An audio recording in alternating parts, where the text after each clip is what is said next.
Louvado seja o nome do Senhor Jesus. Queria cumprimentar a todos que estão assistindo a este vídeo nesta hora. E se você desejar, pode estar curtindo o nosso vídeo, compartilhando e se inscrevendo, que é um canal que vai ser destinado para estar sendo mencionado a palavra de Deus. Que nesses últimos dias, mais do que nunca, nós precisamos desta palavra.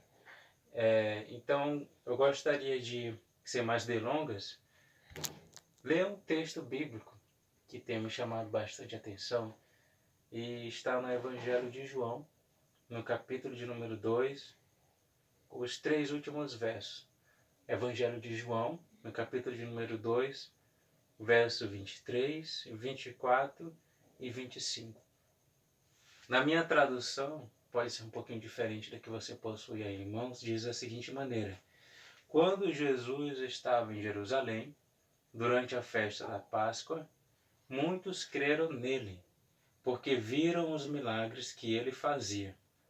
Mas Jesus não confiava nele ou neles, pois os conhecia muito bem, e ninguém precisava falar com ele sobre qualquer pessoa, pois ele sabia o que cada pessoa pensava.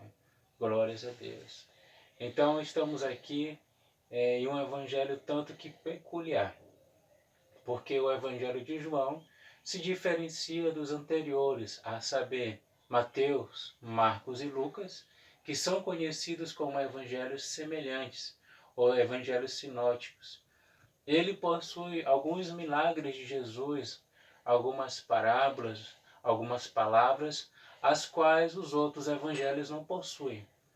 E podemos dizer que João ele foi um discípulo ou um apóstolo muito especial, porque na missão dos 70, Jesus escolheu 12. Dos 12, 3 estavam mais perto de Jesus, Pedro, Tiago e João. E dos 3, João se destaca como o discípulo que foi mais além. Alguns falam, como a palavra de Deus também afirma, que ele muitas vezes inclinava os seus ouvidos para o peito de Jesus, com o intuito de ouvir as batidas do seu coração. Então nós vamos observar que João, ele foi um escritor. Ele escreveu 5 dos 27 livros que temos no Novo Testamento. O Evangelho de João, as 3 epístolas e a revelação Apocalipse, no que diz respeito às últimas coisas que ainda irão acontecer.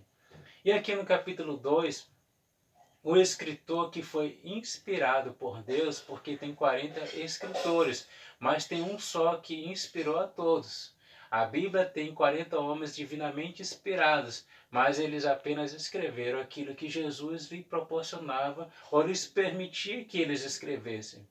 João, ele começa no capítulo 2, falando que Jesus, ele realizou o seu primeiro milagre em um casamento, onde estava sua mãe, estavam os seus discípulos, e ele, neste casamento em Caná da Galileia, ele transformou água em vinho. Depois os versículos que vão do versículo 13 ao versículo 22, Jesus entra em Jerusalém, no pátio do templo, e observa algumas pessoas comercializando dentro da casa de Deus. E isso fez com que Jesus tomasse uma atitude de começar a revirar aquelas mesas, de jogar as suas moedas fora. Por quê? Porque ele estava dizendo: vocês perderam o zelo pela casa de Deus. Depois, os grandes homens da lei naquela época disseram: me diz um milagre, faz um milagre, que vai te dar autoridade para fazer aquilo que você fez.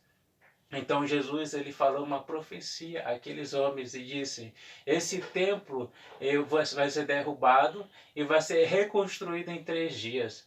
Então aqueles homens que não entenderam aquilo que Jesus estava falando disse: esse templo aqui foi construído em 46 anos. E você está dizendo que em 3 dias ele será reconstruído? Me explica isso. O que eles não estavam entendendo é que Jesus não falava de um templo físico. Jesus estava falando sobre o seu próprio corpo, porque ele é templo e nós somos templo e morada de Deus. Porque Deus ele não habita apenas em 4 paredes. Deus habita na sua vida e Deus habita na minha vida também.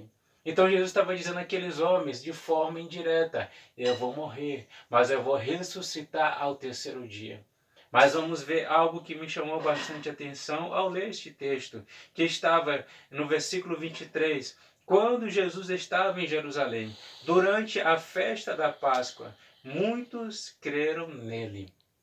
Bem aqui a gente fica um tanto que maravilhado.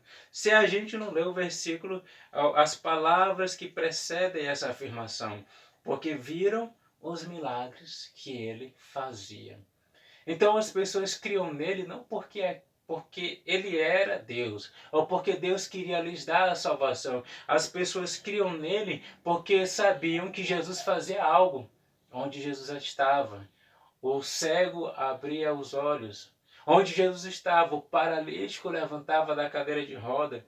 Onde Jesus estava, o morto ressuscitava. Nós vamos observar que existia pelo menos três classes de pessoas que vinham ao encontro de Jesus. Primeiro, aqueles que estavam com curiosidade, queriam saber o que Jesus vai fazer. Segundo, as pessoas realmente que queriam se aproximar de Jesus. E terceiro, eram os críticos. Aqueles que queriam ver aquilo que Jesus ia fazer com as suas mãos, aqueles que iriam criticar, que na sua maioria eram os líderes religiosos, e aqueles como eu e você, que se aproxima de Jesus porque quer ter uma intimidade, porque quer ter Ele em nossa vida. E Jesus, ele sabia que muitos deles não estavam de olho nele próprio, estavam querendo apenas os seus milagres, queriam que Jesus fizesse algo pelas suas vidas. E hoje, será se nós temos buscado a Jesus pelo aquilo que Ele é? Ou será se nós temos buscado a Jesus pelo aquilo que Ele pode nos proporcionar? Muitos querem os milagres, mas poucos querem Jesus. E quando eu vejo isto, eu me lembro de Abraão. Deus, ele provou o coração daquele homem que foi chamado amigo de Deus. Abraão, eu quero saber se teu coração está naquilo que eu posso te proporcionar, ou se teu coração está em mim. Foi por isso que Deus disse assim a Abraão: pega o teu filho, teu único filho, e oferece em sacrifício a mim. E Abraão teve que fazer, porque ele era obediente a Deus, ele não indagou, ele não perguntou por quê, ele simplesmente pegou o seu filho, e quando já estava prestes a oferecer em sacrifício a Deus, Deus disse: não faça isso com o menino. Agora eu vejo que teu coração não está naquilo que eu te dou, nas bênçãos que eu lhe proporciono, no caso filho, o teu coração está em mim. Onde é que está o nosso coração? Será se o nosso coração nesses dias tão difíceis está em Jesus? Ou será se o nosso coração nesses dias tão difíceis está nas dificuldades, está no desespero, em vermos notícias tão ruins que na televisão que muitas vezes nos desmotivam? Eu quero convidar eu e você, nós precisamos estar com o coração em Jesus, não porque Ele pode nos proporcionar, porque Jesus cura, mas porque Jesus ele pode dar algo maior que é a salvação e está esperando uma eternidade para eu e você habitar. É por isso que no versículo 24 vai dizer: mas Jesus não confiava neles, pois os conhecia muito bem.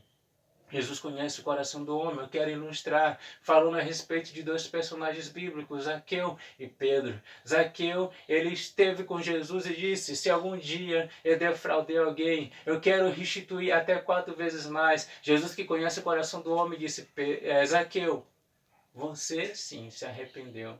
Hoje veio salvação. Porque se Zaqueu não fosse fazer aquilo que ele estava dizendo a Jesus, Jesus tinha dito na cara dele: Zaqueu, tu não vai fazer isso, é apenas emoção, é só porque eu estou aqui. Quando eu virar as costas, isso não vai acontecer. Mas vamos ver Pedro. Pedro disse assim: Jesus, se for necessário, eu vou morrer por ti. Então Jesus, que conhecia Pedro, disse assim: tu vai morrer por mim? Sabe o que vai acontecer daqui a algum tempo, Pedro? Tu vai me negar 3 vezes. Então Deus conhece o coração do homem. Não adianta a gente chegar e dizer: Senhor, eu vou fazer isso. Deus sabe se a gente vai fazer. Mas o certo é que Deus, que conhece o nosso coração, quer que o nosso coração esteja nele. É por isso que no versículo 25 o escritor João diz: ninguém precisava falar com ele sobre qualquer coisa, pois ele sabia o que cada pessoa pensava. Deus sabe o que nós pensamos. Deus sabe o que nós necessitamos e Ele quer que nesses últimos dias o nosso coração esteja nele. Ele não quer que o nosso coração esteja nas bênçãos. Ele não quer que nosso coração esteja naquilo que Ele pode proporcionar. Sabe por quê? Porque a vida aqui é curta e temos uma eternidade que espera por nós. E para conquistarmos essa eternidade, precisamos ter a Jesus como nosso Senhor e Salvador. Você já parou para pensar naquilo que você declara? Jesus é meu Senhor e Salvador. Isso é muito forte. Eu tenho um dono, eu tenho aquele que salvou a minha vida do pecado. E eu queria encerrar dizendo que Davi nos falou: o Senhor é o meu pastor e nada me faltará. O Senhor é o meu pastor e de nada tenho falta. O Senhor é o nosso pastor. Ele é a nossa maior riqueza. Quem tem Jesus tem tudo. Mas quem tem tudo dessa vida e não tem Jesus, na verdade não tem nada. Medite nessa palavra e que Deus possa continuar se revelando para nós. No nome de Jesus.